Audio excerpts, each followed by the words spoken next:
Au nom du Père et du Fils et du Saint-Esprit, ainsi soit-il. Eh bien, chers frères, un peu d'histoire.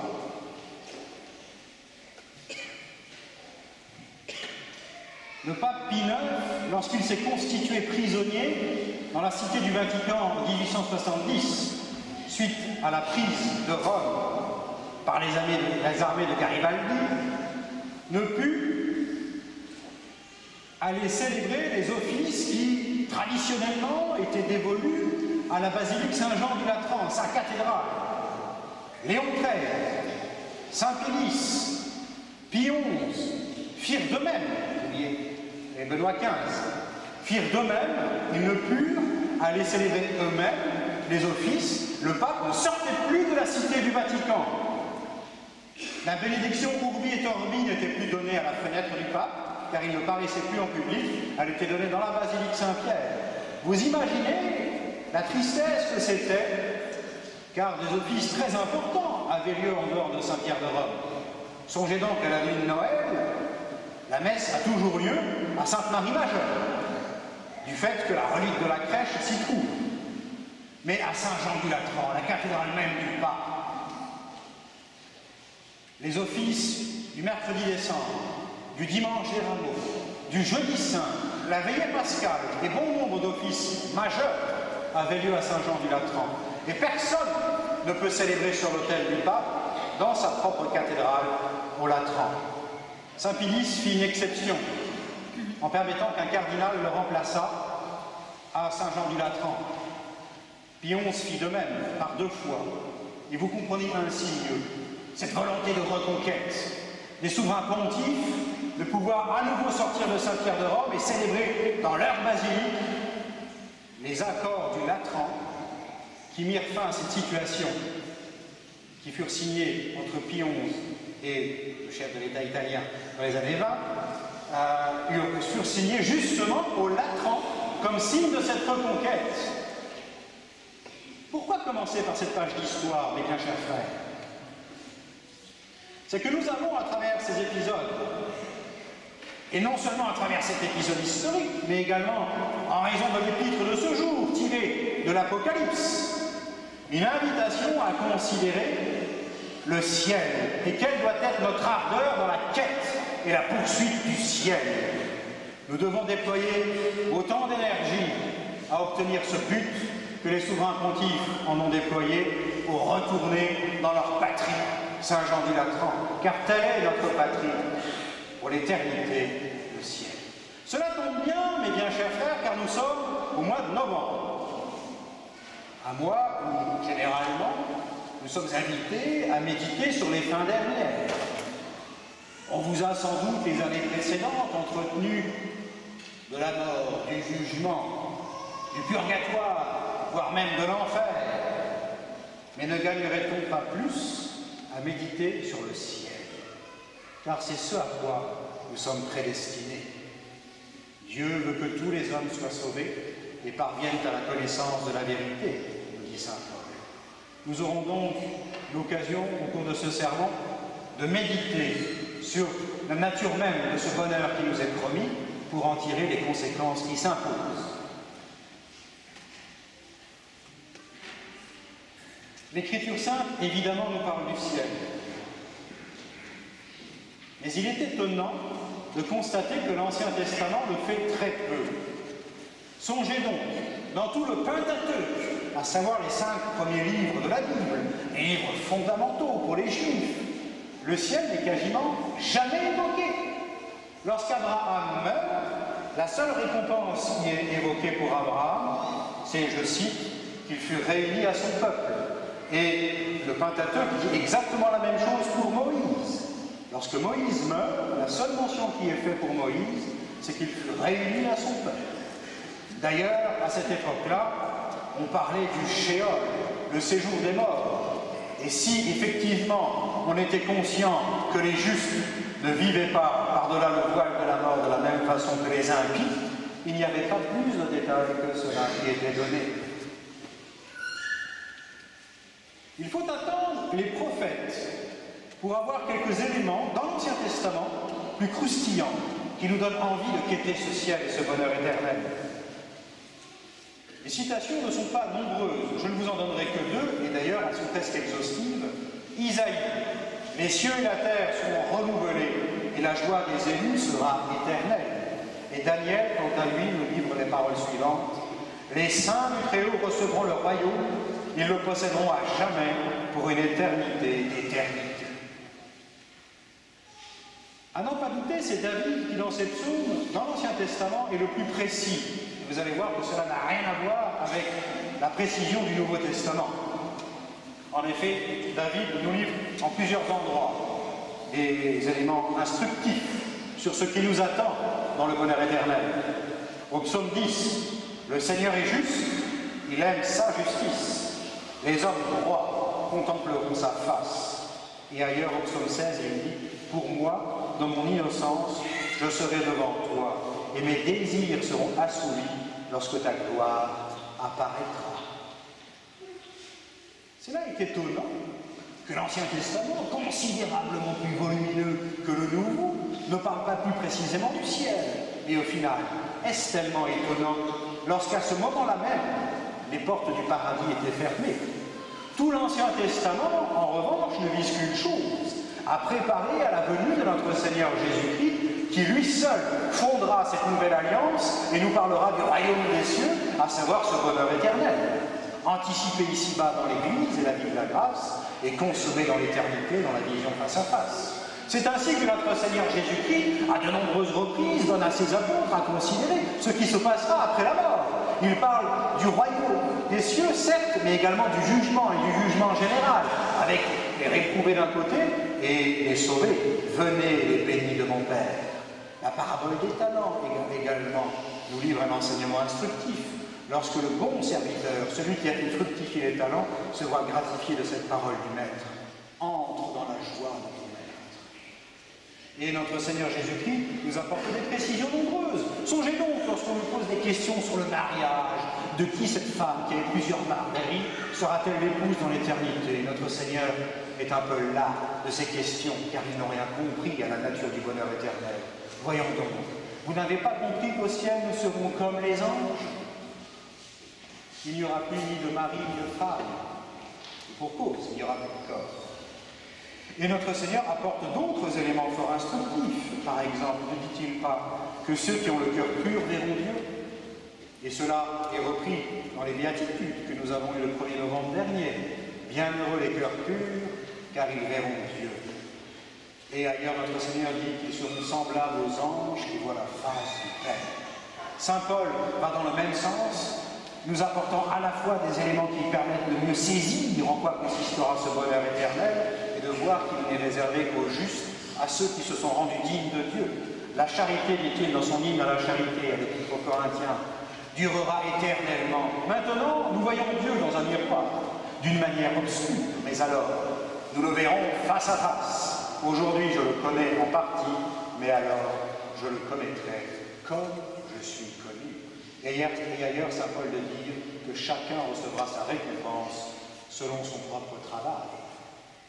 Et saint Jean, de tous les apôtres, l'aigle, celui qui perce le mieux les secrets de Dieu, ne nous dit-il pas dans son évangile, la vie éternelle, c'est qu'ils vous connaissent, vous, le seul vrai Dieu, et celui que vous avez envoyé, Jésus-Christ. Dans sa 3e épître, il poursuit, nous serons alors semblables à Dieu, car nous le verrons tel qu'il est. Saint Jean a compris cette parole du psalmiste David. Et nunc ego dixi di estis. Et maintenant, je vous le dis, vous êtes Dieu. Car tel est le bonheur éternel. Nous serons transfigurés en Dieu, nous participerons à cette dignité, nous serons en quelque sorte divinisés, étant unis à l'objet de notre bonheur, à savoir Dieu lui-même. Dans l'Apocalypse, Saint Jean termine, dans la Jérusalem céleste sera le trône de Dieu et de l'agneau, ses serviteurs le serviront et ils le verront face à face. L'Écriture sainte, en effet, nous parle progressivement et de façon de plus en plus explicite du bonheur du ciel. Cependant, nous avons bien du mal à nous faire une idée juste et précise de cette béatitude. D'ailleurs, Ne sont-ils pas nombreux ceux qui se gaussent secrètement lorsqu'on évoque ainsi le bonheur du ciel? Lorsqu'on vous dit et répète, au ciel nous ne ferons qu'une seule chose, nous contemplerons Dieu pour toujours et nous l'aimerons. Car, il faut bien le reconnaître, contempler Jésus, c'est tout ce que nous ferons au ciel. N'y a-t-il pas, comme dans l'islam, quelques promesses un peu plus exotiques pour pimenter le bonheur éternel? Nous ne ferons qu'une seule chose, contempler Dieu. Même l'émission la plus intéressante, le film le plus captivant finit par nous lasser. C'est justement en cela que réside la perfection du bonheur du ciel. Car ici-bas, rien ne peut contenter notre volonté qui est un abîme quasi infini, ou du moins indéfini. Nous nous lassons de tout, du dernier smartphone à la mode, comme des bijoux qui ont excité notre convoitise. D'ailleurs, les enfants ne sont-ils pas rentrés dans cette période, maintenant que Noël se profile, que les catalogues de jouets pullulent, leur désir est excité. Et n'y a-t-il pas plus de constance parfois dans le désir de l'objet à avoir que dans sa possession même? L'obsession est constante quand on n'a pas l'objet, mais quand nous le possédons, il finit rapidement dans le coffret à jouer avec tous les autres jouets des années précédentes qui ne servent plus du tout.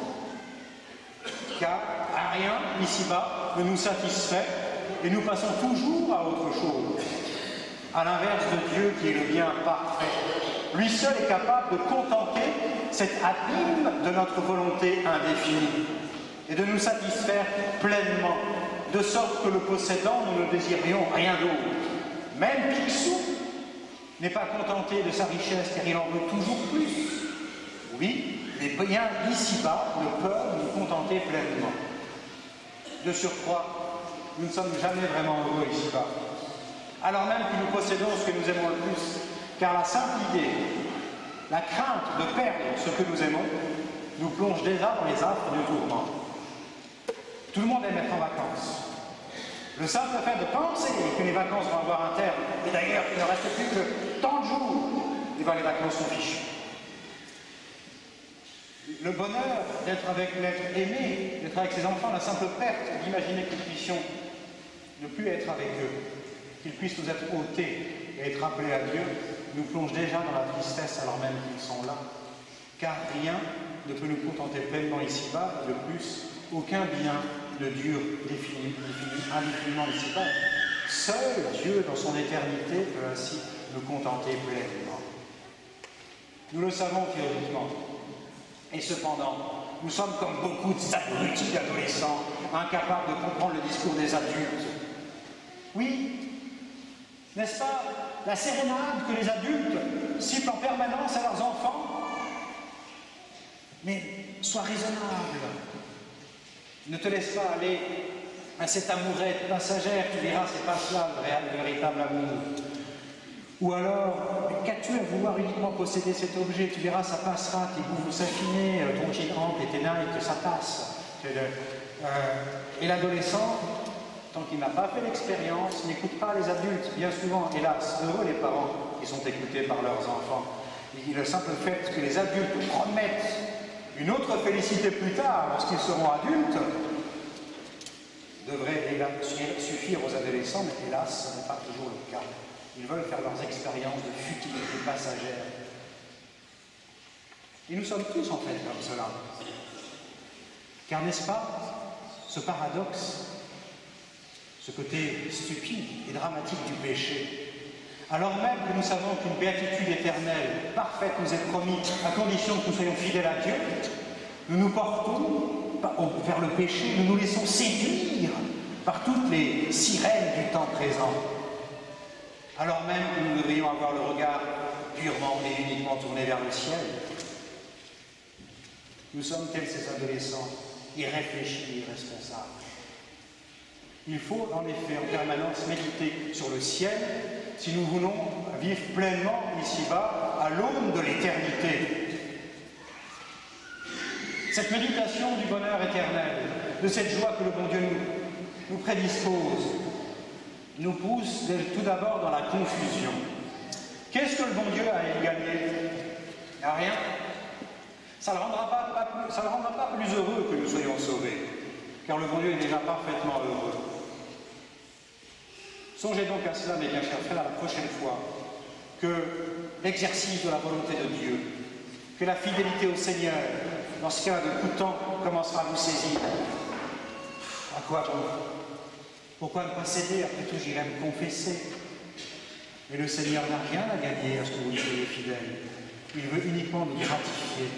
Ne pouvons-nous pas nous nourrir de cette joie que le bon Dieu a à se communiquer lui-même? Cela est motivant, cela est consolant. En effet, ce que dit la très sainte Vierge à Sainte Bernadette devrait pour nous bien souvent, surtout quand la tentation se présente et s'offre à nous, être un heureux rappel. Je ne te promets pas le bonheur ici-bas, mais dans l'autre monde. Nous ne sommes qu'en chemin, que de passage ici-bas. Le vrai bonheur, celui que nous devons ambitionner, c'est le ciel. Je ne suis pas en train de vous dire que nous sommes condamnés à morfler.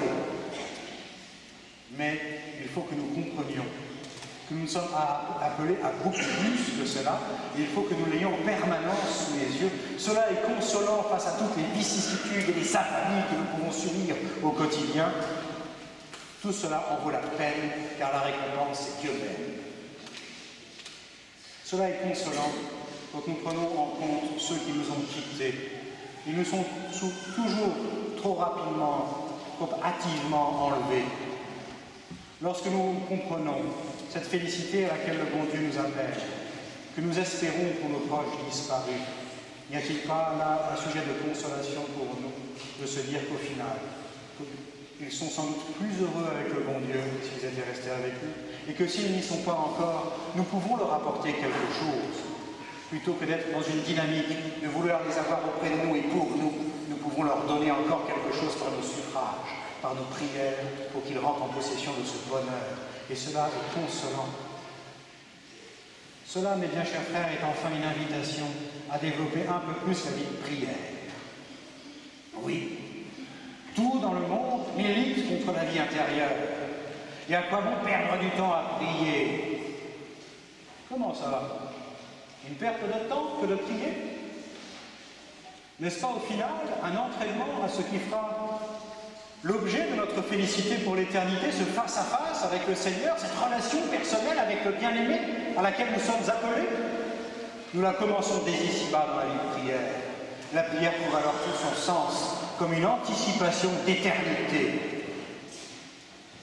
Eh bien, chers frères, c'est cela que nous devons avoir sous les yeux en ayant en permanence en cible ce bonheur éternel auquel le bonheur nous appelle, d'entrer dans son intimité.